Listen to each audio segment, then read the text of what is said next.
سلامونه، بیا هم په خیر راغلی افغان جرمن انفو ته.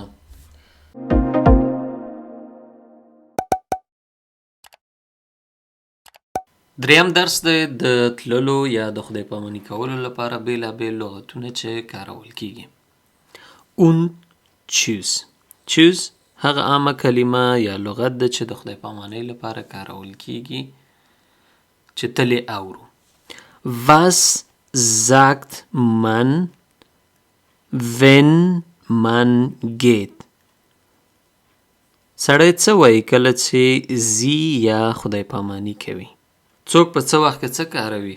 ځوانان او نوي ځوانان دوی ډیری وخت چاو او چوز کاروي د خدای پامان لپاره. چاو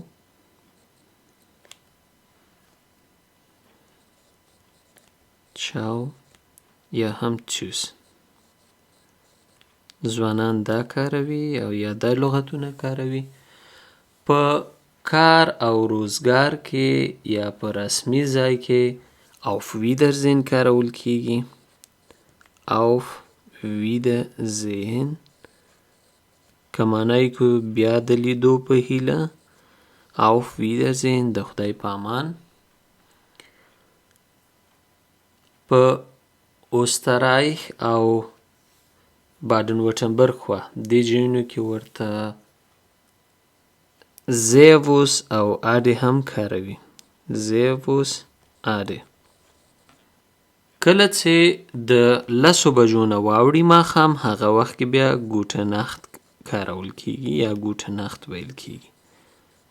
ګوټه نخت. که چېرته په کار کې هستئ او بیا هم د رسمیاتو په وخت کې خدای پاماني کوئ یا د یو مشتری سره هغې وخت کې هم auf Wiedersehen کارول کیږي. auf Wiedersehen مخکې مې دلته هم وویلې چې ډیره رسمي جنبه لري. دوستان او همکاران په خپل مابین کې چې هغه bis bald هم کاروي یا bis bald وي. bis bald. دا و د دې برخې درسونه. تر بیا ښې چارې.